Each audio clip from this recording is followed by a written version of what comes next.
성도 여러분 안녕하십니까? 하늘 아버지를 예배하기 위해 모이신 여러분을 주님의 이름으로 축복합니다.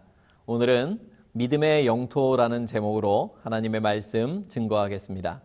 여호수아 1장 1절로부터 4절까지를 읽겠습니다.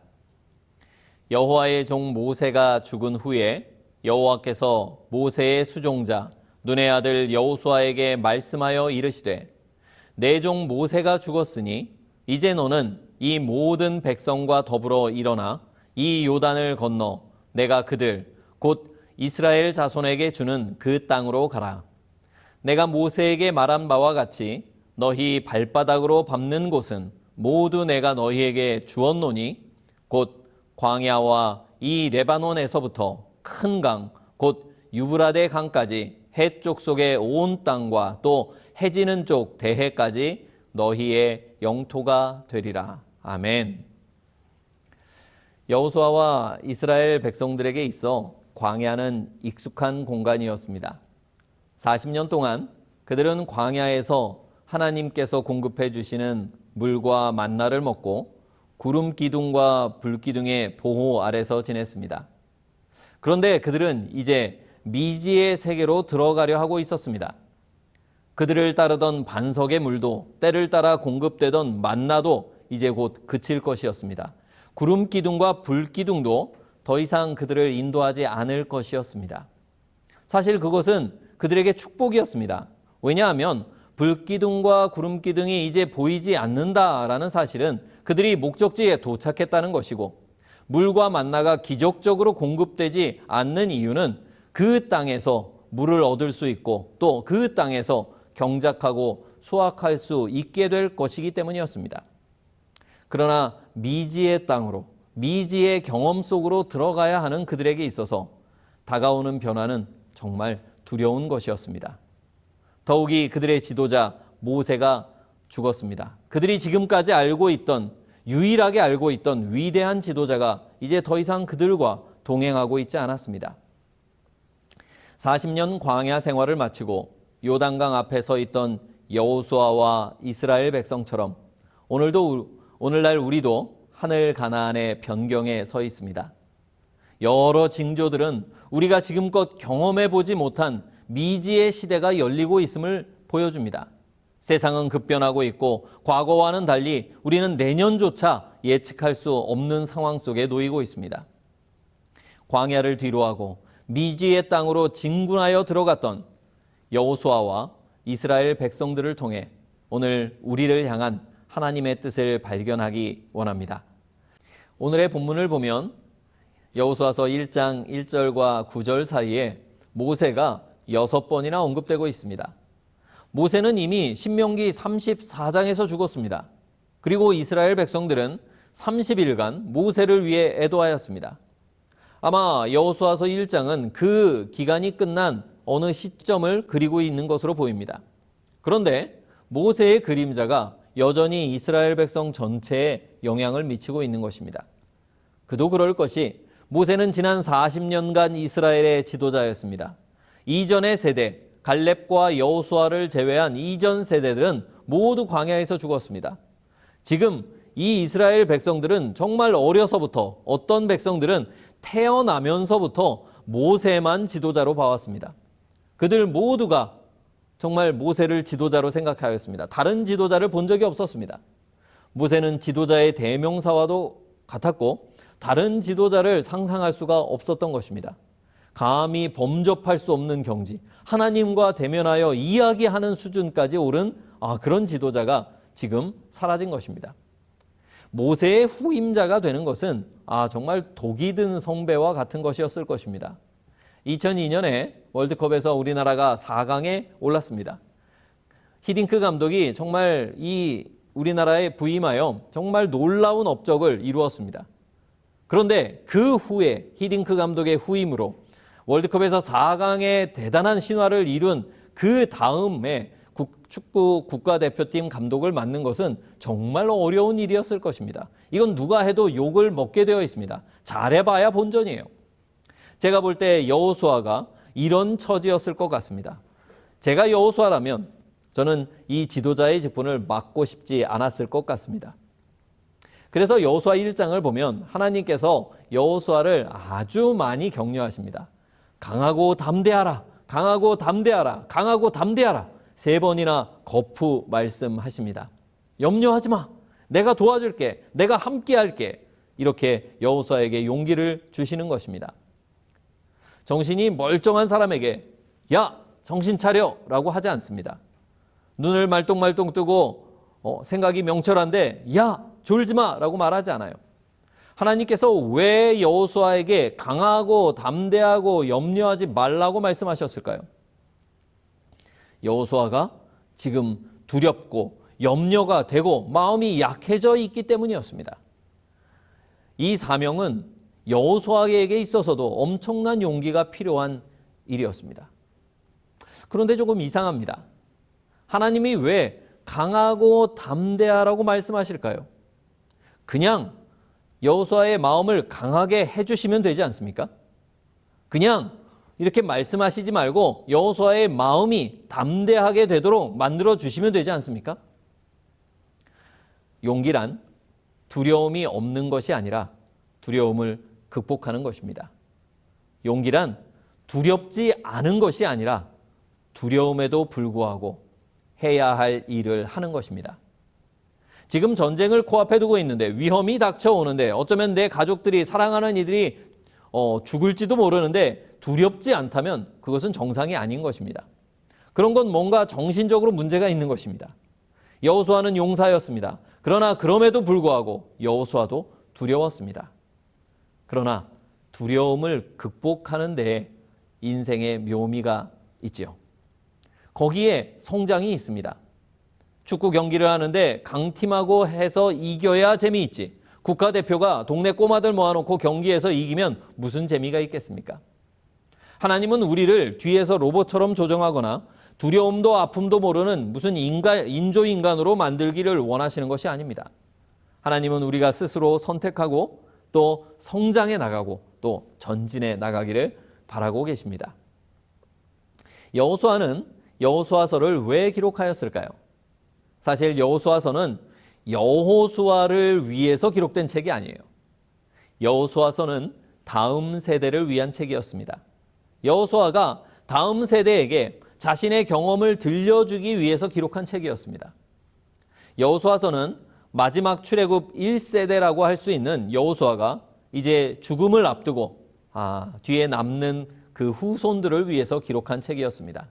여호수아의 죽음이 가까웠을 때 남겨진 다음 세대들이 느끼는 두려움과 걱정을 보면서 여호수아는 그 모습 가운데서 모세가 죽은 후에 자신이 느꼈던 그 두려움과 염려를 아마 상기했을 것입니다.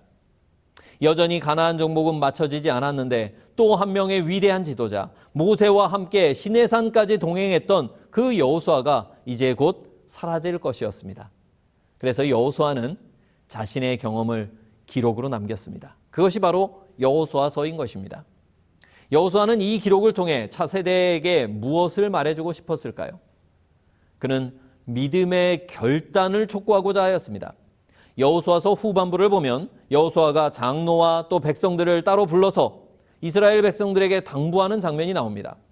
여전히 정복전쟁은 끝나지 않았고 사방의 위협과 유혹이 산재해 있었습니다. 여호수아 1장에 여호수아에게 굳은 결심과 결단이 필요했던 것처럼 여호수아가 죽은 후에도 하나님의 사명을 이어갈 이 차세대들에게도 굳은 결단이 필요하였습니다. 그래서 여호수아는 자신의 경험을 통해서 후대들도 하나님을 신뢰하기를 바랬습니다. 여호수아서는 하나님의 신실하심을 증거하고 있습니다. 모세에게 신실하셨던 하나님께서는 여호수아에게도 신실하셨습니다. 그리고 또한 하나님은 이스라엘 백성들에게도 신실하실 것이었습니다. 그리고 오늘날 우리 하나님께서는 우리에게도 신실하실 것입니다. 그러나 우리 편에서 해야 할 몫이 있는 것입니다. 굳게 결심하고 믿음의 결단을 내리는 것은 우리의 몫입니다. 하나님 편에 끝까지 굳게 서기로 결심하는 것은 우리가 해야 할 일인 것입니다. 믿음에 매우 중요한 요소가 있는데요. 그것은 바로 결심입니다. 이 결심과 결단이 없으면 하나님께서 우리 삶에서 일하실 수 없는 것입니다. 1960년대에 고고학자들이 유대 광야에 있던 마사다라는 유적에서 발굴을 하고 있었습니다. 마사다는 기원 후 73년에 로마군의 마지막까지 저항하던 유대인 960명이 함께 자살로 최후를 맞이한 곳이었습니다. 그곳에 있던 한 작은 항아리에서 대추야자, 그러니까 종려나무 씨앗들이 발견되었습니다. 그 대추야자는 오늘날에는 존재하지 않는, 이 대추야자에도 여러 종류가 있는데 이 대추야자의 종자는 지금은 멸종돼서 없는 종류의 대추야자였습니다. 삐쩍 마른 2000년이 가깝게 지난 2000년이나 된 씨앗이 그곳에서 발견된 것입니다. 2005년에 이스라엘의 과학자들이 이것을 심었습니다. 그 중에 하나가 싹을 틔웠어요. 과학자들은 이 나무의 이름을 무드셀라라고 지어주었습니다. 그 나무가 무럭무럭 자랐습니다. 그런데 열매를 맺힐 수가 없었어요. 왜냐하면 이 나무는 순나무였기 때문이었습니다. 암나무가 필요했어요. 그런데 사해의 쿰란 동굴에서 발견한 비슷한 시기의 씨앗으로 추정되는 이 대추야자 씨앗이 또 발견되었습니다. 그래서 그 씨앗을 심었어요. 그 중에 암나무가 하나 싹을 틔웠습니다.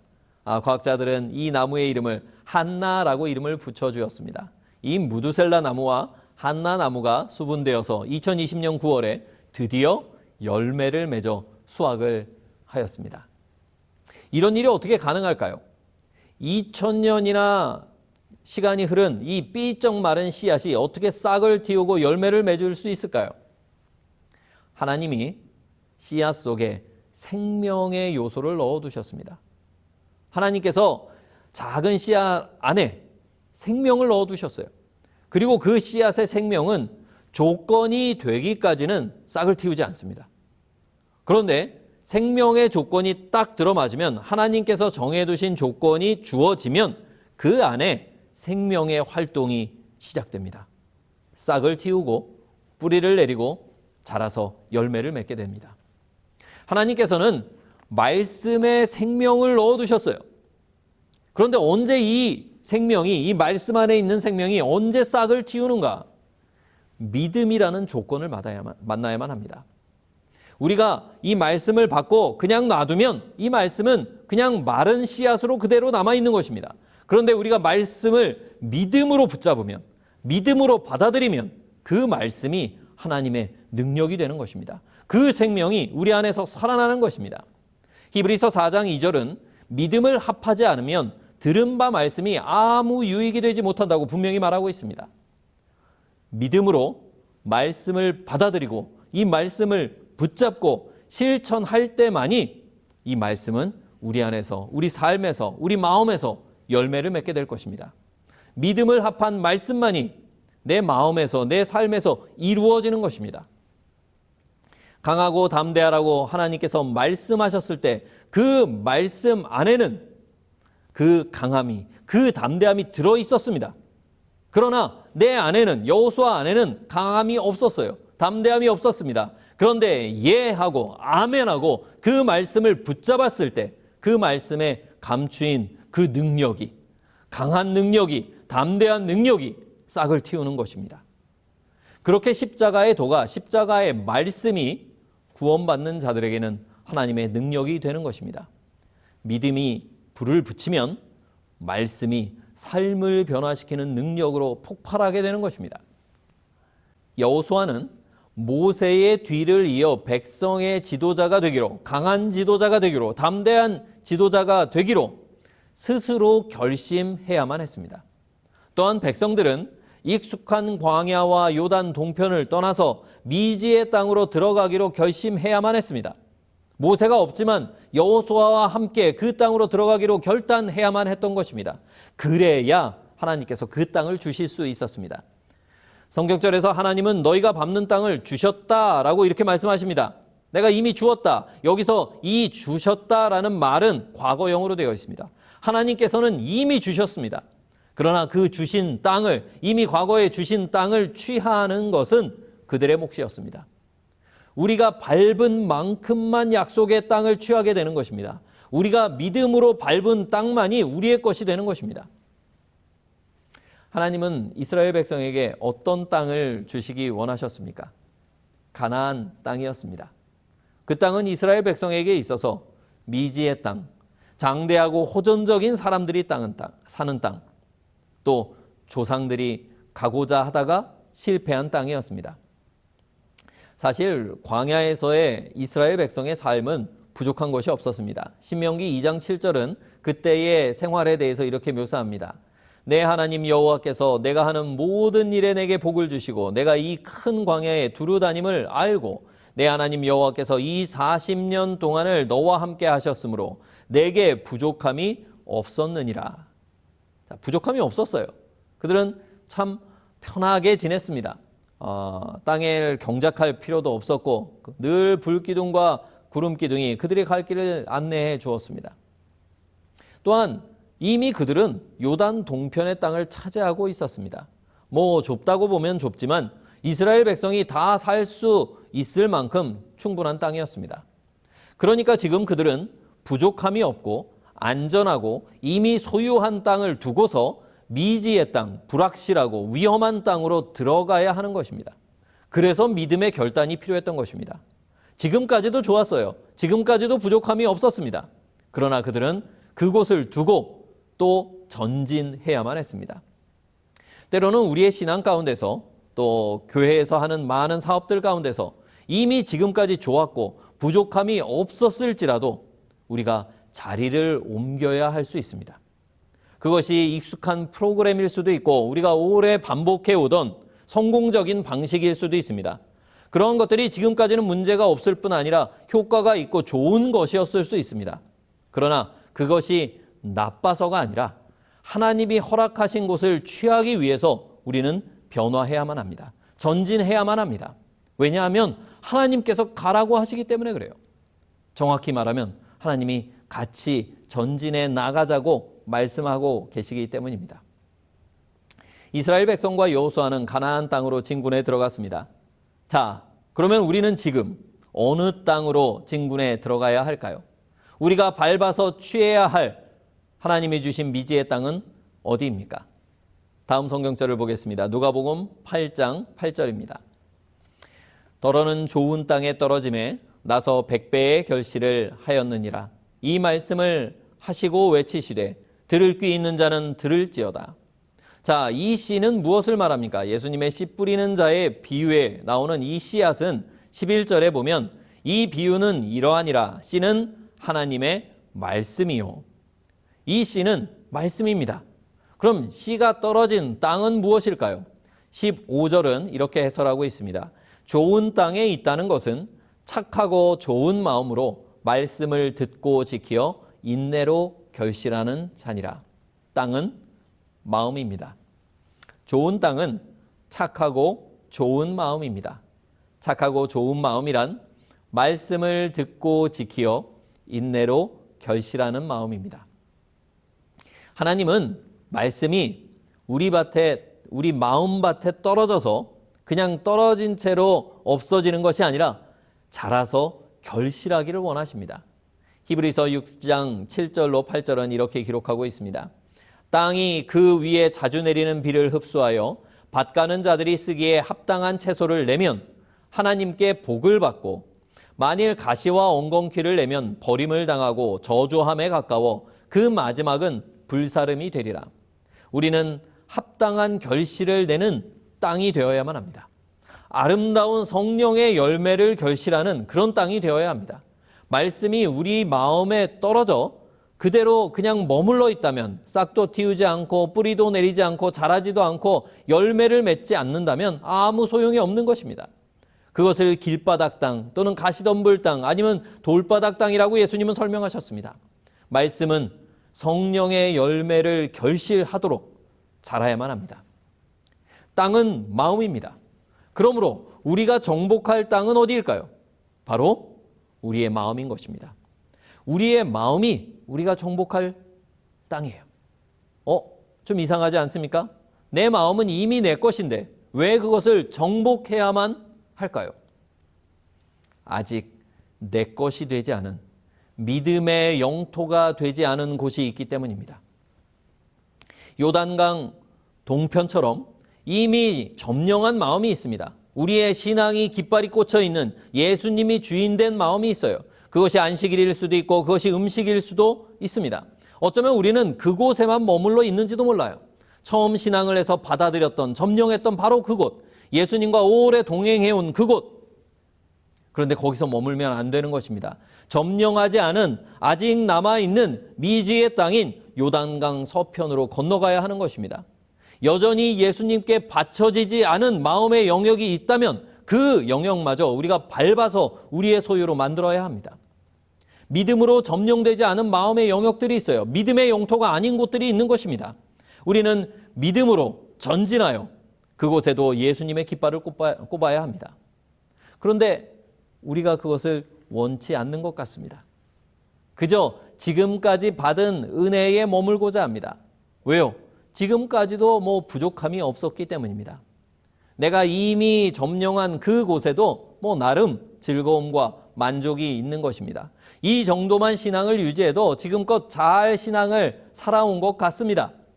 경험으로 그 즐거움도 알아요. 그런데 저편은 어떻게 될지 모르는 것입니다. 미지의 영역이에요. 약속만 있는 것입니다.